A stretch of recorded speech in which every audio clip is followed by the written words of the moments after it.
Waalaikumsalam warahmatullahi wabarakatuh. Innal hamdalillah nahmaduhu wa nasta'inuhu wa nastaghfiruh wa na'udzu billahi min shururi anfusina wa min sayyiati a'malina man yahdihillahu fala mudilla lahu wa man yudlil fala hadiya lahu asyhadu an la ilaha illallah wahdahu la syarika lahu wa asyhadu anna Muhammadan 'abduhu wa rasuluh. Allahumma shalli ala sayyidina Muhammad wa ala ali sayyidina Muhammad, amma ba'du. Bersyukur alhamdulillah senantiasa kita panjatkan kehadirat Allah Subhanahu wa taala atas karunia dan nikmatnya, terutama nikmat iman wal Islam, nikmat sehat walafiat serta panjang umur, juga nikmat kesempatan, sehingga pada pagi yang cerah ini kita masih dapat melangkahkan kaki kita untuk melaksanakan kewajiban, yaitu sholat subuh secara berjamaah dan akan dilanjutkan dengan kajian subuh. Salawat sering salam tak lupa kita sanjungkan kepada baginda kita Nabi Muhammad sallallahu alaihi wasallam, keluarga, sahabat serta umat Islam yang istiqomah dengan sunnah-sunnahnya. Mudah-mudahan kita termasuk di dalamnya dan mendapatkan syafaat bagi baginda Rasulullah sallallahu alaihi wasallam yang nanti. Amin ya rabbal alamin. Jemaah sholat subuh yang dirahmati Allah, kita akan lanjutkan kajian ahad kita mengenai khusyuk dan khudu' dalam sholat. Seorang penyair berkata, engkaulah seorang pemurah ketika memberi. Pemberian itu meliputi seluruh khasanah dan rahmatnya. Abdullah ibnu Abbas radhiyallahu anhu mengatakan, maksud mendirikan sholat adalah sujud dan rukuk dengan sebaik mungkin dan benar-benar tawadhu, konsentrasi dalam sholat. Qatadah radhiyallahu anhu berkata, mendirikan sholat maksudnya menjaga awal waktu, berwudu dengan sempurna, ruku dan sujud dengan sebaik-baiknya. Di mana ada ayat tentang mendirikan sholat, sebenarnya itulah maksudnya mengenai mereka. Allah Subhanahu wa taala telah memuji dalam Al-Qur'an yang artinya, dan hamba-hamba Allah yang Maha Penyayang itu ialah orang-orang yang berjalan di muka bumi dengan rendah hati. Dan apabila orang-orang yang jahil menyapa mereka, mereka akan mengucapkan kata-kata yang mengandung keselamatan. Dan orang-orang yang menghabiskan malamnya dengan bersujud dan berdiri untuk Rabb mereka. Quran Surat Al-Furqan ayat 63-64. Setelah Allah Subhanahu wa taala menggambarkan beberapa sifat hambanya yang taat dan setia, kemudian Allah berfirman, yang artinya mereka itulah orang-orang yang dibalas dengan derajat tinggi dalam surga atas kesabaran mereka, dan mereka akan disambut dengan penghormatan dan ucapan selamat di dalamnya. Mereka kekal di dalamnya. Surga itu sebaik-baik tempat menetap dan kediaman. Quran Surat Al-Quran Furqan 75-76. Kemudian di Quran Surat Al-Sajdah yang artinya lambung mereka jauh dari tempat tidurnya, sedangkan mereka berdoa kepada Rabbnya dengan rasa takut dan harap, dan mereka menafkahkan sebagian rezeki yang kami berikan kepada mereka. Seorang pun tidak ada yang dapat mengetahui apa yang disembunyikan untuk mereka, yaitu berbagai macam nikmat yang menyedapkan pandangan mata sebagai balasan terhadap apa yang telah mereka kerjakan.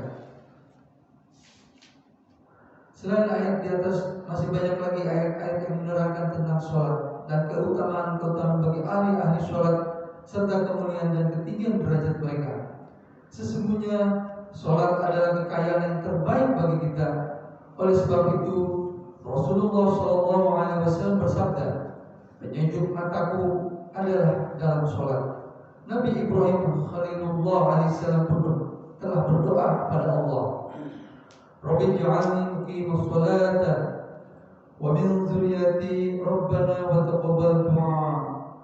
Yang artinya, wahai Rabbku, jadikanlah aku orang yang tetap mendirikan sholat, dan dari keturunanku, wahai Rabb kami, perkenankanlah doaku. Quran Surat Ibrahim ayat 40. Walaupun Nabi Ibrahim alaihissalam itu kekasih Allah, namun beliau tetap memohon kepada Allah Subhanahu wa taala agar dijadikan sebagai orang yang menegakkan sholat. Allah Subhanahu wa taala berfirman dalam Al-Qur'an yang artinya, dan suruhlah keluargamu mendirikan sholat dan bersabarlah kamu dalam mengerjakannya. kami tidak meminta rezeki darimu, kamilah yang memberi rezeki kepadamu, dan akibat yang baik bagi orang-orang yang bertakwa. Quran Surat Toha ayat 132. Dalam sebuah hadis disebutkan bahwa apabila keluarga Nabi Muhammad SAW ditimpa kesulitan, maka beliau menyuruh kepada mereka mengerjakan sholat sambil membacakan ayat di atas. Demikian pula seluruh Nabi Allah, jika mengalami kesulitan, mereka akan segera menyibukkan diri dengan sholat. Tetapi sayang, dewasa ini kita benar-benar telah menaikkan hal itu. Kita tidak lagi mempedulikan sholat, walaupun dengan panjang lebar kita mengaku sebagai muslim. Bahkan apabila ada orang yang mengajak kita agar mempedulikan sholat, kita akan mencela dan mendebatnya. Sungguh yang demikian itu akan menghancurkan diri kita sendiri. Bahkan mereka yang melaksanakan sholat pun banyak yang mengerjakannya sambil bergurau atau tidak menyempurnakan rukun-rukunnya, apalagi melakukannya secara khusyuk dan khudu. Rasulullah SAW adalah seorang teladan, dan beliau telah memperlihatkan setiap amalannya kepada kita.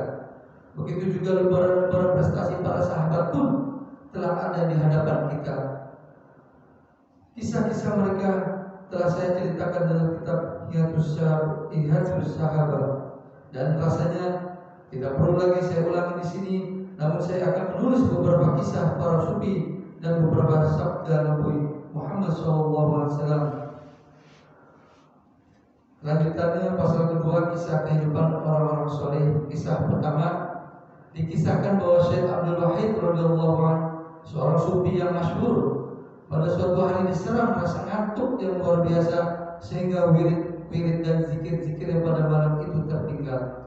Maka ia bermimpi ada seorang gadis yang cantik berpakaian sutra hijau, seluruh tubuh gadis itu alas kakinya sibuk berzikir. Gadis itu berkata, "Milikilah aku ingin engkau miliki." Lalu ia membaca beberapa bait syair kerinduan setelah bangun dari tidurnya. Ia bersumpah tidak akan tidur pada malam hari. Diriwayatkan bahwa selama 40 tahun dia sholat subuh dengan wudhu sholat isya. Demikian tadi tentang sholat khusyuk dan wudhu. Mudah-mudahan kita termasuk golongan yang mendirikan sholat, baik diri kita, keluarga kita, juga kita bisa mengajak kepada jamaah yang lain untuk melaksanakan sholat secara berjamaah. Lebih kurangnya kami mohon maaf. Wabillahi taufiq wal hidayah. Wassalamualaikum warahmatullahi wabarakatuh. Waalaikumsalam warahmatullahi wabarakatuh.